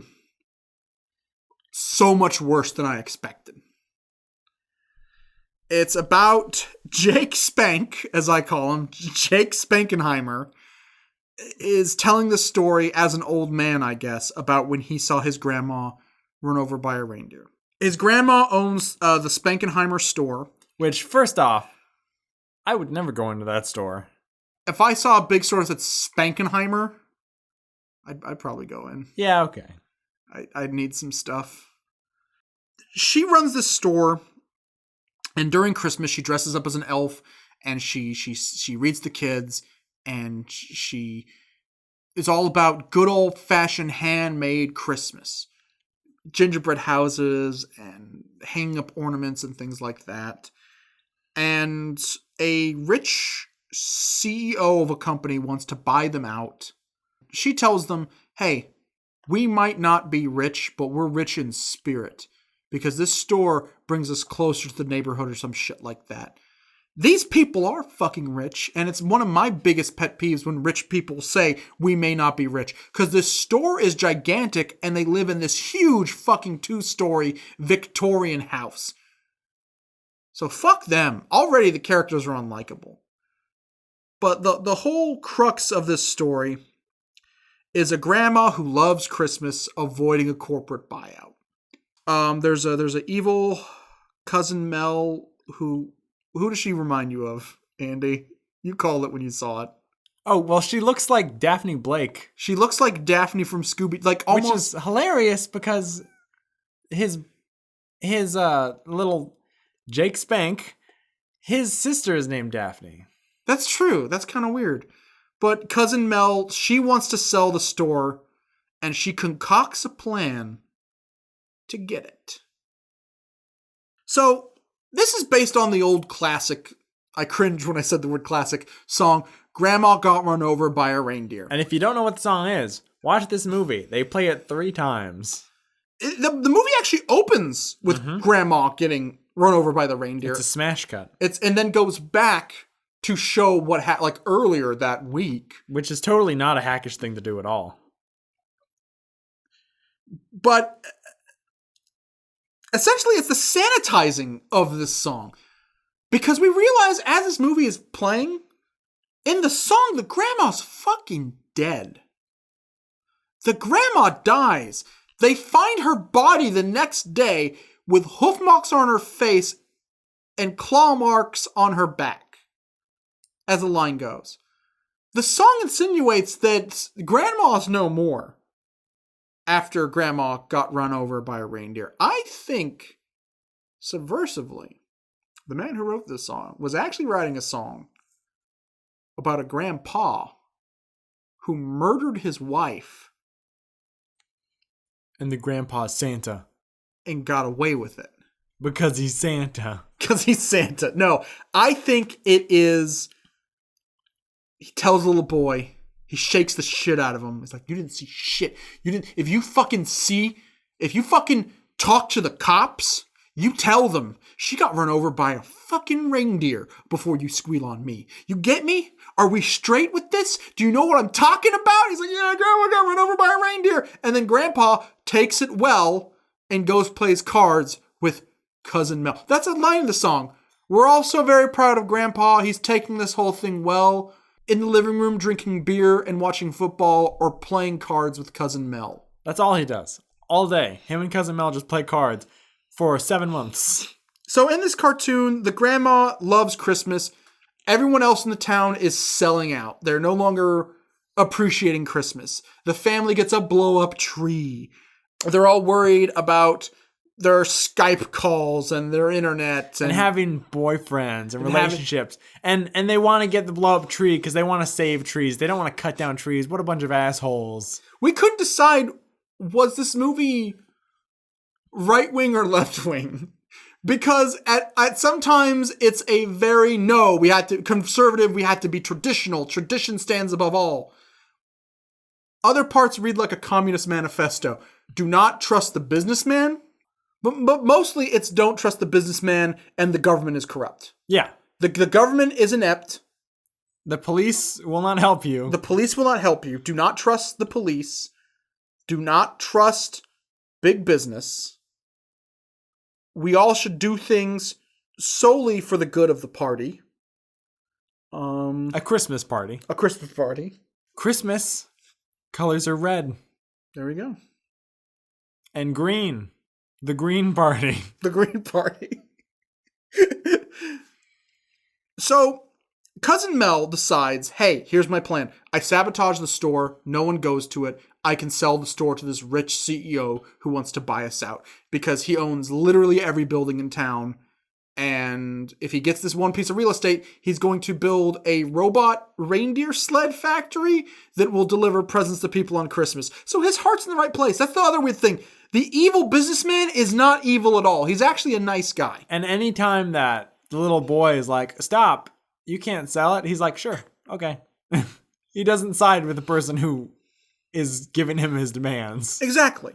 Cousin Mel starts poisoning the fruitcake that Grandma's making. She walks outside to deliver the fruitcake and gets hit by the reindeers. The only people who see it are the little boy and Grandpa. Grandpa clearly has goddamn dementia. He's gone. He's Chris Benoit at this point. He's the only person I know, and he's gasping. He's the only person I know that has dementia that's not a family member, and bringing that up is the person I know of. I wasn't saying you know Chris Benoit personally. I'm saying he doesn't have dementia anymore. Yeah, I know. But I'm saying, like, of people I could have, like, brought up. For shock value?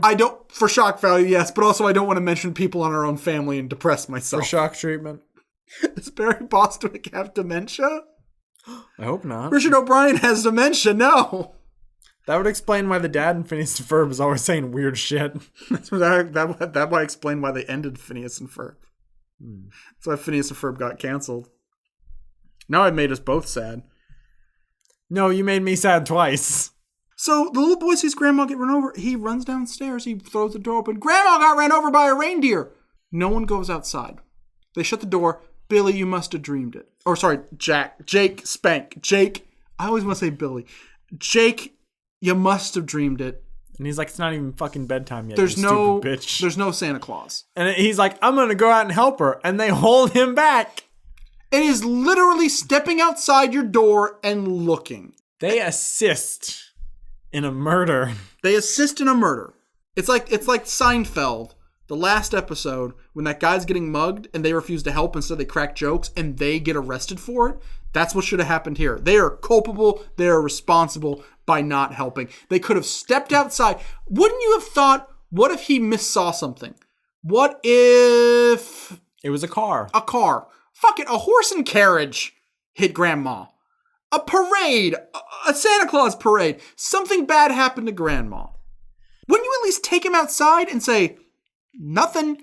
So they ask Grandpa, what are you doing? Oh, I just watched my wife get hit by a reindeer. He literally says something akin to that. He's like, yeah, darndest thing I ever saw. They came out of the sky and hit her and left.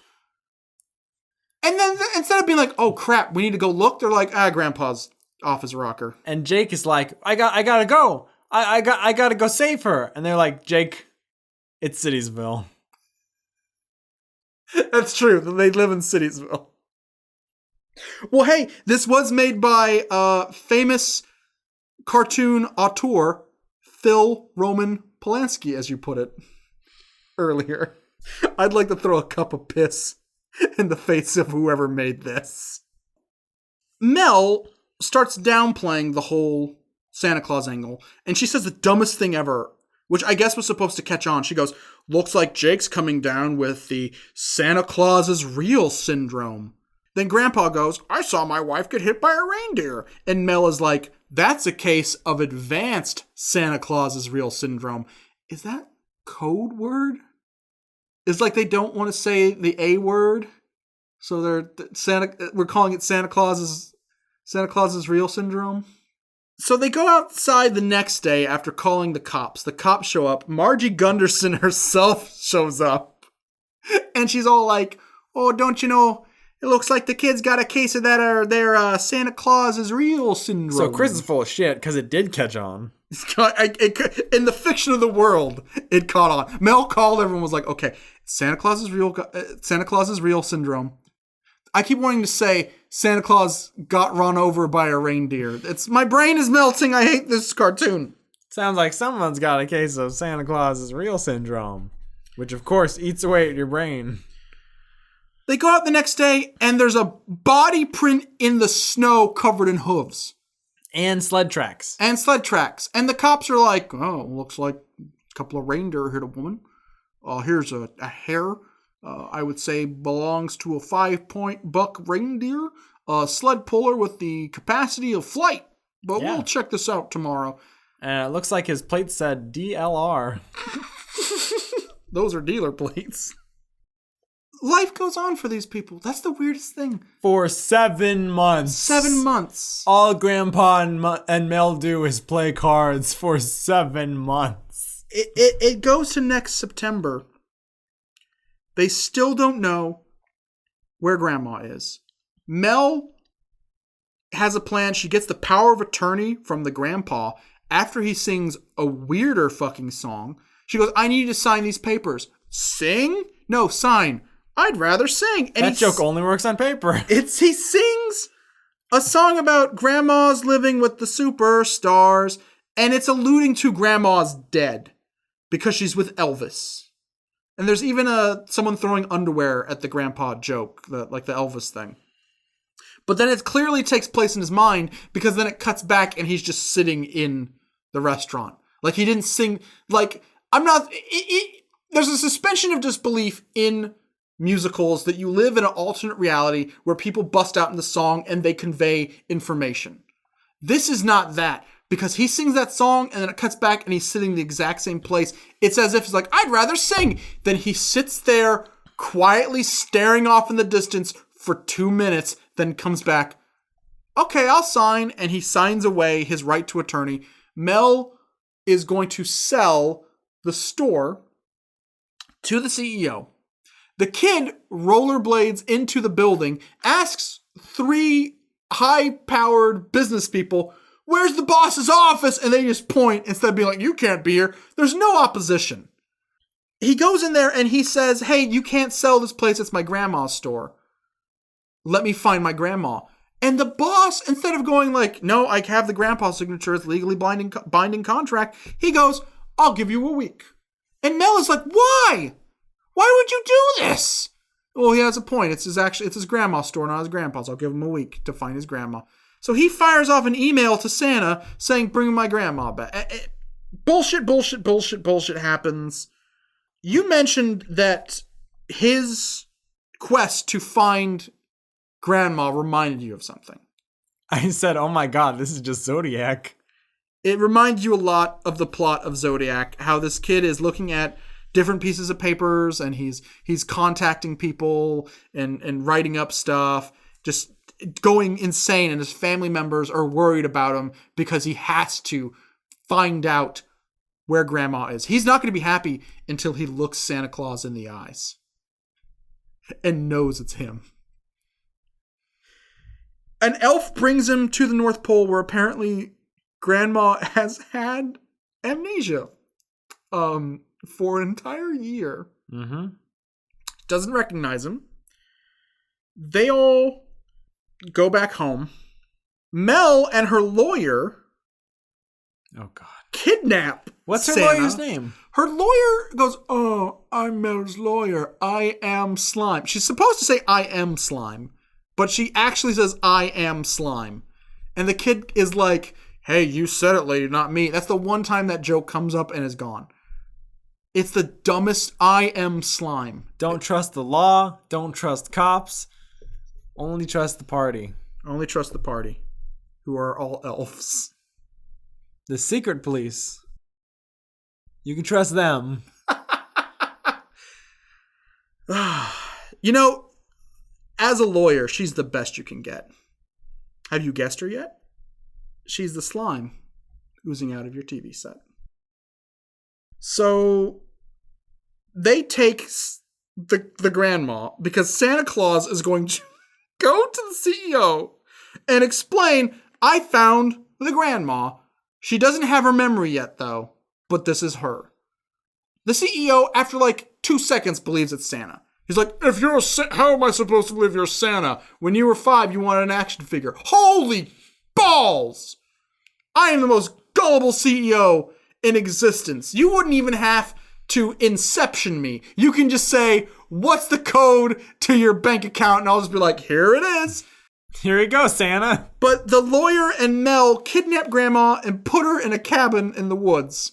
And they sing the song that I'm going to play right now that makes me realize this is the worst movie ever made. Grandpa's gonna sue the pants off a Santa. He knows the law is on his side. The words were, Grandpa's going to sue the pants off of Santa. They are dressed in colorful, what's that style of dance called? Is it Calypso? Calypso, Chiquita Banana, pretty much, clothing, singing this horrible song. The worst part is, though, is the dour female version of Vern from Ninja Turtles, the lawyer, I am slime. She talks like this. In the song, her voice keeps going like over the song. So like, Grandpa's gonna sue the pants off of Santa. Yes. But the character's mouth doesn't move along to those. So it's like she recorded her lines twice. It's fucking bizarre. It's weird. It's terrible. They arrest Santa because they say Grandma's missing. Santa's now the prime suspect. At the trial, by the way, he goes to trial the day he's arrested. Everyone in the world, it's not Miracle on 34th Street. They know he's Santa because he fucking flew down with magic reindeer. District attorney comes out and says, now, do I personally want to try and convict Santa Claus? Of course I don't, but it's my job. Mistrial. Mistrial right there. He just admitted he's not going to do his best. But then he says, what's the joke he makes? He makes an OJ joke, right? Yeah, I can't remember what he says. Here, it's right here. The evidence proves Santa Claus is responsible for Grandma's disappearance. So, if the beard fits, you must convict. Great for kids. Great for kids. As you put it. Murder. Like, people died. People died, yeah. The OJ trial was about 2 people brutally being stabbed to death. And that's a quote about a bloody glove that was used in a murder. I can't wait for the new Christmas movies that are coming out now to talk about like 9/11 and just be like, oh, why didn't it make a Manson joke?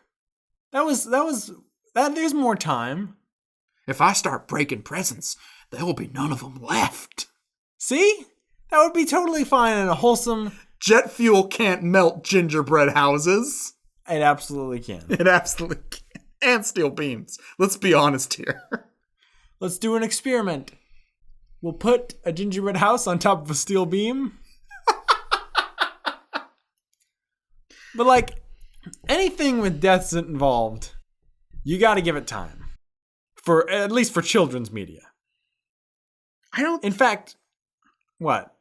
I don't think so. I think in a fucking children's Christmas movie, you don't have OJ jokes. I don't know. Phineas and Ferb has made jokes about murder before that are pretty great. I would hold Phineas and Ferb in higher standings than I would Grandma Got Run Over by a Reindeer. You would?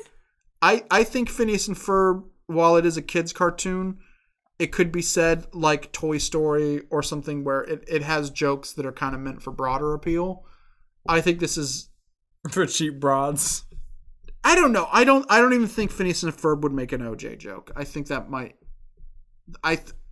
Maybe you give it one more season. If it had one more season, OJ joke. The whole thing would be Perry the Platypus on trial for stabbing that panda to death.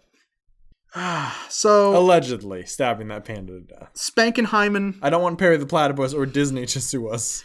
Jank Spankenheimen goes to the cabin in the woods where Cousin Mel and I Am Slime have Dodd Gerhardt tied up. And he kidnaps his grandma back, takes her to the store. She gets her memory. They go to the trial. They call a mistrial. They find out that Santa left a letter explaining what happened, but Mel hid it. So Mel knows the existence of Santa the whole time. That's the boggling part. Then they find out that Mel, when she was poisoning the fruitcakes in an effort to undermine the business, it was reindeer nip, and that's why the reindeers hit her, because he opens the fruitcake and a reindeer just fucking barrels in and starts going fucking nuts and then stops himself and very somberly goes, "I'm so sorry, I couldn't help myself." He has a substance abuse problem. OJ jokes, substance abuse problems. Everyone laughs after the reindeer says that. Don't laugh at the reindeer. He has to go to rehab. You're in a court of law, people.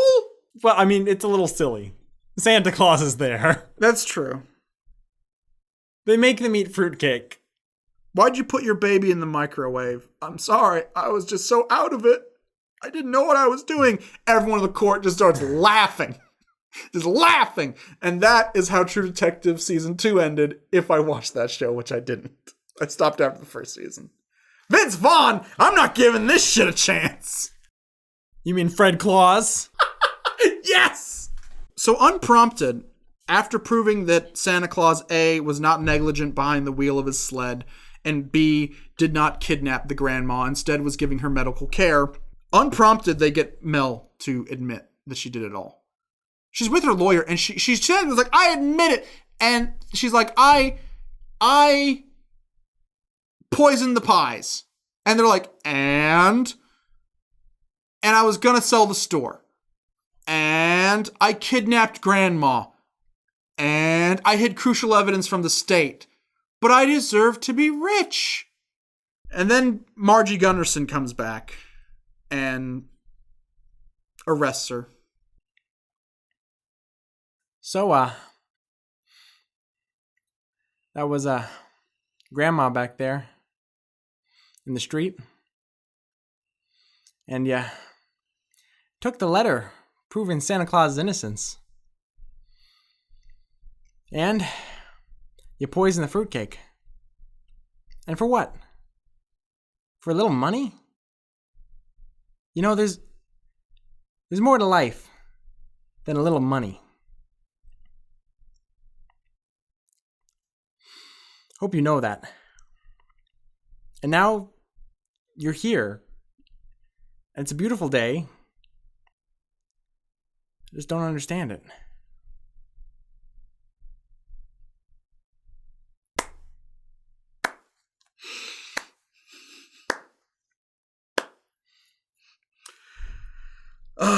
So the movie ends. Everyone's happy, except she gets hit again. There's a joke about that. As she's leaving the courthouse, she opens up her fruit cake. I've been saying fruit pie this whole time, haven't I? Just once. Fruit pies are those delicious Hostess snacks the Ninja Turtles used to hawk. They had ones that had the ooze in it from Secret of the Ooze. And they'd always have a picture of Michelangelo on them. Until, of course, they had to take them off the market because Cousin Mel kept poisoning them. Well, I was going to say they took them off the market because they turned you into a rhino or a warthog. That's what the poison is. WWE ex-champion Sheamus got turned into a rhino after eating a Hostess fruit pie. He got turned into a rhino? Yes. That's a shameful thing. Shameful thing. You got a rhino head. So the movie ends. She opens up her fruitcake. The deer turn around and hit her. But then they pick her up like she's okay and they bring her back home. No amnesia. There's a wrapping up where it's like, oh, so-and-so did this and so-and-so did that. And sadly, Robert Downey Jr.'s character dies of emphysema, which is pretty sad. And Jake Spank does get divorced from his wife, but he maintains a healthy relationship with his kids. That's the takeaway from this. When Santa Claus eventually does die of a heart attack 10 years later, the threatening phone calls mysteriously stop happening. So I found that. I think that's a telltale sign right there. But we'll never know. We'll never know. It's a mystery. So that was Grandma Got Run Over by a Reindeer. We here at Bad Toons like 2 movies. 2 movies. Maybe 3. Just the 2. My name is Arthur Frayne. And I am also Zardoz. And I like 4 movies. Speaking of movies we like, Andy, do you have a pick for, do you have an Andy's pick? Well, it's Christmas. I already said all of the other reindeer. Andy's pick. It's only 30 minutes long. 30 minutes long. My pick is The Kings of Siam. It is a 11-minute long cartoon that you should be able to find on YouTube. It's made by a man named, I think it's Ged Haney, G-E-D. General Education Degree Haney. It was made in 1992. I don't want to spoil that much for you. It's a British cartoon, and it takes place in a circus. And it is all about performers at a circus. Stick to the end. Might surprise you. One of my favorite short films of all time. And I think you'll get a kick out of it. Are you just trying to one-up me? I'm just trying to one-up you. Mine was, it's really short. It's only 30 minutes. Oh, well, mine's 11. A 5-minute short, drawn on a napkin. I have a 2-minute cartoon. Well, actually, it's just a guy who's telling you his idea for a cartoon. I am going to find one of those like 10-second Newgrounds loops that's Christmas related, and that's going to win. It's going to be the shortest animated thing I can find. Speaking of loops, there's a weird part in that Grandpa's Gonna Sue the Pants Off of Santa song where they start looping it and they didn't mix it correctly. It sounds it's like the ever encircling skeletal family. Yes. It's weird. You think it's going to go on forever. It loops only 3 times, but it sounds like Revolution 9 is going to start up. If you were going to end the song, yes, usually it would be something like Grandpa's gonna sue it'd be like of Santa. It would be like Grandma's, or I said Grandma again. Grandpa's gonna, or something like that. But instead, it's the entire line. Yeah, fit into one bar, and then the next bar is the same thing. There's no rest, nothing. So it's very jarring. Here it is, right here. Santa's going for a ride. Santa's going for a ride. Santa's going for a ride. Vamonos. Me singing it. Here it is. It's bizarre. So, what was the worst thing of the night? Grandma got run over by a reindeer. Yeah. Obviously. Because it was also the longest. It was the longest and the worst. And the animation... It felt like was terrible. The main character wasn't Grandma. It was little Jake. Jake Spank. Jake Spank. Jake Spankenheimen. Jake Spankenheimen. He was the main character. Sounds like he'd be a Gwar character. He was the main character, but also simultaneously the worst animated. Yeah, for some reason, his face kept going didn't wall-eyed. Yeah, his face didn't seem to match up to the rest of his body. Like, his body would move a little bit, and his face would stay still. Yeah. Or vice versa. I don't know. If you want to watch this movie, the best reason to watch it would be to mine it for screen grabs of the facial expressions for, like, reaction images and stuff. I would say the movie's... It's not great. I heard they're making a TV show adaptation. So, I mean, look forward to that. Well, Billy Bob Thornton, he's a pretty good actor. I think he can carry it. Also, Tom Hanks, one of his sons, not the rapper, the other one, is going to be in it. This has been Bad Toons. We like Fargo. No matter... In case you haven't noticed, we have... painstakingly told you that we like Fargo, both seasons and the movie. That's our cartoon pick of the month. Cartoon pick of the month, Fargo season 2. No matter what your religious denomination is, or lack thereof, or crazy made up bullshit if you celebrate X Day, we'd like to say, have a good winter time. Yeah. Have a great Wookiee Life Day. Happy Life Day, everyone. Merry Snowflake Day. We celebrate this day of hope, this day of harmony. Star Wars, Star Wars, Star Wars, Star Wars, Star Wars, Star Wars. And the wars, they're in the stars. The stars, they're having wars. Oh, Star Wars, the day